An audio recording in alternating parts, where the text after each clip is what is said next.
Mère Teresa, figure emblématique de la charité et de la compassion, a marqué le monde de manière indélébile. Née le 26 août 1910 à Skopje, aujourd'hui en Macédoine, elle a consacré sa vie à servir les plus démunis, sans chercher la reconnaissance, mais dans un dévouement absolu. Au cœur de son œuvre, l'amour inconditionnel pour les pauvres et les malades se manifeste à travers des actions concrètes et une foi inébranlable. À travers l'établissement des missionnaires de la charité, elle a initié un mouvement mondial qui continue d'inspirer des millions de personnes.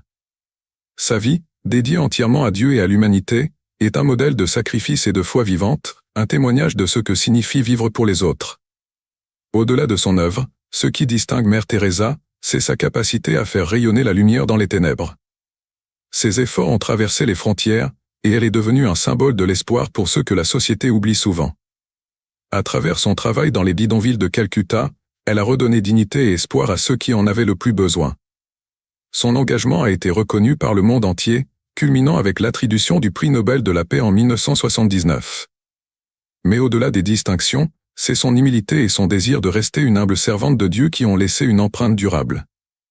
Mère Teresa ne s'est jamais préoccupée de sa célébrité. Elle a vu dans sa mission non pas une quête de gloire, mais un appel divin. Chaque étape de son parcours a été marquée par des sacrifices personnels énormes, mais également par une conviction profonde que sa vie était dédiée à l'amour de Dieu à travers l'amour du prochain. C'est cette foi qui lui a permis de persévérer dans des conditions extrêmes et de bâtir une organisation qui continue de porter son héritage à travers le monde. Ainsi, c'est à travers cette foi inébranlable et cette vision que Mère Teresa a transformé sa vie en un véritable acte de foi. Ce n'est pas seulement son travail qui inspire, mais aussi sa manière de voir le monde et d'agir pour améliorer la vie des autres. Au cœur de tout cela se trouve une leçon universelle, la véritable grandeur réside dans l'humilité et le service aux autres, un message qui résonne encore aujourd'hui. À travers ces premières lignes, l'histoire de Mère Teresa se dessine déjà comme un modèle de dévouement et de foi. Son parcours est bien plus qu'une simple biographie, c'est un appel à la réflexion sur la manière dont nous pouvons, chacun à notre échelle, contribuer à améliorer le monde autour de nous. Le voyage de Mère Teresa est loin d'être terminé, et la suite de son histoire dévoile les profondeurs de sa vocation et l'étendue de son impact. Early Life and Family Background. Agnès Gonksabo-Jaksu, plus connue sous le nom de Mère Teresa, est née le 26 août 1910 à Skopje, une ville aujourd'hui située en Macédoine. Elle est la fille de Nicolas et de Drana, un couple profondément religieux. Son père, un homme d'affaires prospère, est décédé alors qu'elle n'avait que 9 ans, un événement qui marqua profondément la jeune fille. La perte de son père, bien que dévastatrice, ne l'empêcha pas de développer une foi inébranlable. Sa mère, Drana, joua un rôle crucial dans son éducation religieuse. C'est elle qui transmit à Agnès les valeurs de compassion et d'altruisme qui allaient guider sa vie. En grandissant, Agnès se distingue par sa grande sensibilité envers les plus démunis. Elle se souvient souvent des enseignements de sa mère qui lui disait « Ne garde rien pour toi, tout ce que tu reçois, tu dois le partager ». Cette parole résonna dans son cœur et devint une boussole morale pour toute sa vie. Elle vivait dans une maison où la religion et la prière étaient au centre de la vie quotidienne, et sa mère faisait en sorte qu'elle et ses frères et sœurs reçoivent une éducation religieuse solide. À l'âge de 17 ans, après avoir ressenti un appel spirituel puissant, Agnès décide de devenir religieuse. Elle rejoint les Sœurs de Loreto, un ordre catholique irlandais, et part en Inde, à Calcutta, pour enseigner. Mais ce n'est qu'en observant la misère autour d'elle qu'elle réalise que son véritable appel est d'aider les plus démunis. Sa rencontre avec la souffrance humaine à Calcutta la pousse à fonder les Missionnaires de la Charité en 1950, une organisation dédiée à servir les plus pauvres parmi les pauvres. Mais ses premières années de vie missionnaire furent loin d'être faciles. Avec son passage de l'enfance marqué par la perte à la vie religieuse dédiée aux autres, Mère Teresa bâtit peu à peu sa destinée. Sa foi, sa mère, et la dureté de son environnement façonnèrent le caractère de celle qui allait changer le monde. Mais tout ne se révéla pas aussi simple, car la pauvreté, la maladie et la mort étaient des défis quotidiens qu'elle affronta avec une détermination sans égale. Dès lors, chaque étape de sa vie missionnaire ne fut que le reflet de son engagement envers les autres, un engagement né dans les ruelles étroites de Skopje, nourri par la douleur de l'enfance, et grandi dans les poussières de Calcutta. C'est ici, dans ces quartiers défavorisés, que Mère Teresa commença à laisser une marque indélébile. Sa mission, d'abord humble et discrète, allait bientôt se propager bien au-delà des frontières de l'Inde. Religious Calling and Missionary Work. À l'âge de 17 ans, Agnès ressentit un appel profond et irrésistible à servir Dieu, un appel qui allait bouleverser sa vie pour toujours. En dépit des doutes et des peurs qui surgissaient parfois dans son esprit, elle savait que sa vocation l'appelait ailleurs. C'est ainsi qu'elle décida de rejoindre les Sœurs de Loreto, un ordre catholique irlandais, marquant ainsi un tournant décisif dans son existence. Partir en Inde, loin de sa famille et de sa patrie, n'était pas une décision facile. Cependant, elle se sentait poussée par une force intérieure qui la guidait vers sa véritable mission. Lorsqu'elle arriva à Calcutta, elle s'installa dans une ville bien différente de tout ce qu'elle avait connu. L'Inde, avec sa pauvreté écrasante et ses contrastes saisissants, allait devenir le théâtre de ses efforts incessants pour apporter un peu de lumière dans l'obscurité. Là, elle commença à enseigner dans une école pour filles, partageant ses connaissances et sa foi avec des enfants issus des couches les plus pauvres de la société. Mais plus elle observait la souffrance et la misère autour d'elle, plus elle ressentait un appel à aller au-delà de l'enseignement. Il ne suffisait pas de donner de l'éducation, il fallait aussi répondre aux besoins fondamentaux des plus vulnérables. C'est en voyant la détresse des malades, des orphelins et des mourants que Mère Teresa eut la révélation de sa véritable vocation. Elle n'était pas seulement appelée à enseigner, mais à être une lumière dans les ténèbres, une présence parmi les plus démunis. Elle se mit alors à consacrer son temps à aider les pauvres, les malades, et ceux que la société rejetait. Elle leur offrait bien plus que des soins physiques, elle leur apportait aussi un amour et une dignité que beaucoup d'entre eux n'avaient jamais connus.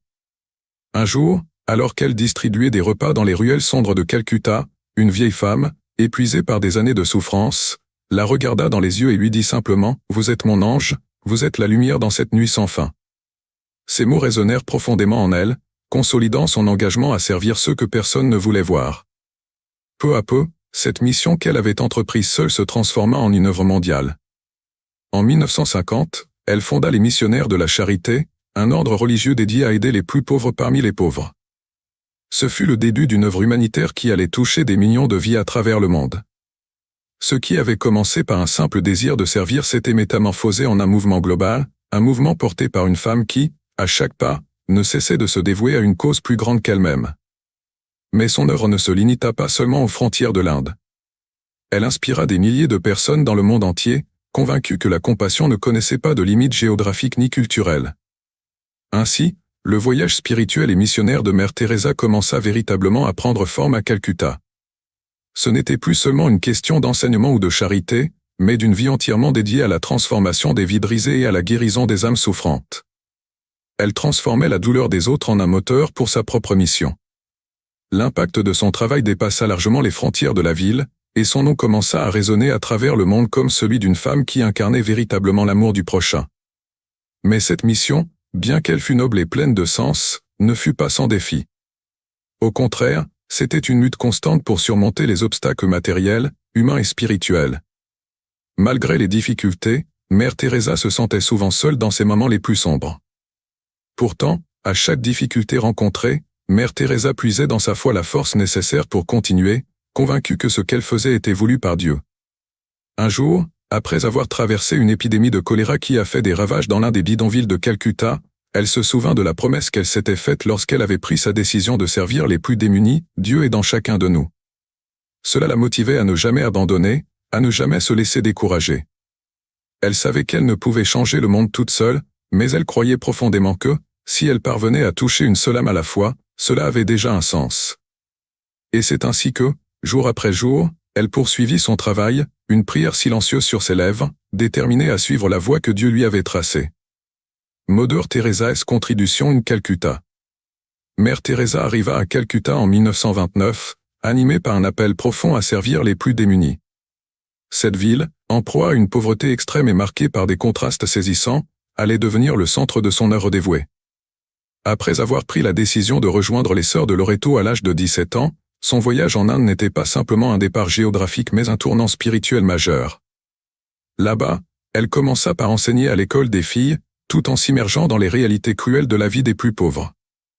Cependant, ses premières expériences d'enseignement furent rapidement marquées par un constat accablant, bien qu'elle puisse apporter une éducation, il restait un besoin fondamental qu'aucune salle de place ne pouvait combler. La souffrance omniprésente des malades, des orphelins et des mourants attira son attention et c'est dans ces moments de profonde détresse qu'elle sentit l'appel à aller au-delà de l'enseignement. L'appel était clair, elle n'était pas là seulement pour instruire, mais pour offrir une présence, un soutien et un amour réconfortant à ceux que la société avait oubliés. Dans les rues de Calcutta, Mère Teresa se dévouait sans relâche, apportant son aide aux mourants abandonnés sur les trottoirs. Elle les prenait dans ses bras, les réconfortait et leur offrait une dignité que beaucoup d'entre eux n'avaient jamais connue. À mesure que ses efforts s'intensifiaient, sa vision de ce que signifiait aider les plus démunis se précisait. Ce n'était pas seulement des soins physiques qu'il fallait prodiguer, mais un véritable accompagnement spirituel et humain. Cela marqua la naissance d'une nouvelle mission, plus grande et plus inclusive. En 1950, Mère Teresa fonda les Missionnaires de la Charité, une congrégation religieuse vouée entièrement au service des pauvres, des malades et des mourants. Leurs activités ne se limitaient pas seulement à Calcutta. Au fur et à mesure, l'ordre se développa dans le monde entier, touchant des millions de vies. Les membres de cet ordre ont adopté le même idéal de dévouement, vivant parmi les pauvres et travaillant sans relâche pour améliorer leurs conditions de vie, souvent dans des conditions de travail extrêmement difficiles. L'œuvre de Mère Teresa ne passa pas inaperçue. Au fur et à mesure de son engagement, elle commença à recevoir une reconnaissance mondiale. En 1979, elle reçut le prix Nobel de la paix, un témoignage de la portée de son travail humanitaire. Ce prix, cependant, ne fut pas le sommet de sa mission. Elle considérait cette reconnaissance comme un moyen de sensibiliser le monde aux souffrances des plus vulnérables et d'encourager d'autres personnes à se joindre à sa cause. Mais ce fut loin d'être facile. Son travail était un défi constant.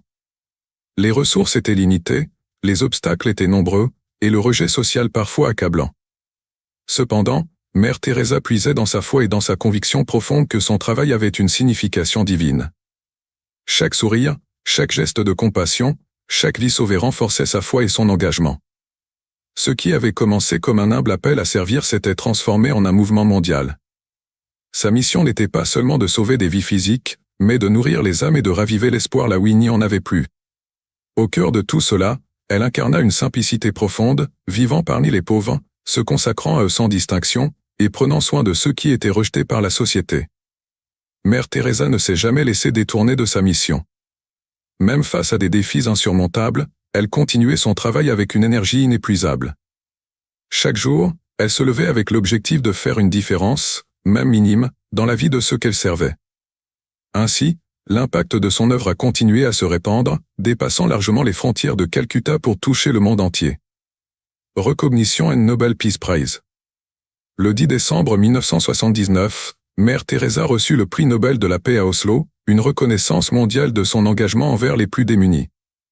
Ce prix, attribué par le comité Nobel norvégien, saluait son travail pour apporter de l'aide à l'humanité souffrante, notamment par le biais de ses efforts inlassables pour soulager la misère des plus pauvres, des malades et des mourants à Calcutta. Le choix de Mère Teresa pour ce prix n'était pas seulement un hommage à son travail humanitaire, mais aussi à sa capacité unique à incarner les principes de la compassion et de l'amour du prochain. Lors de la cérémonie, Mère Teresa refusa le banquet traditionnel prévu en son honneur, demandant que les fonds soient utilisés pour aider les plus pauvres. Ce geste symbolique illustrait parfaitement son approche, toujours orientée vers ceux qui souffraient. Elle utilisa également les $190 000 du prix Nobel et d'autres dons collectés lors de ses voyages en Norvège pour soutenir les nécessiteux à travers le monde.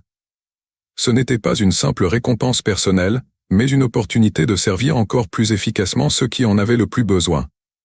Ce geste reflétait bien l'essence de Mère Teresa, qui ne voyait aucune distinction entre les récompenses et la mission qu'elle s'était donnée dans sa vie. La réception de ce prix suscita des réactions variées à l'échelle mondiale.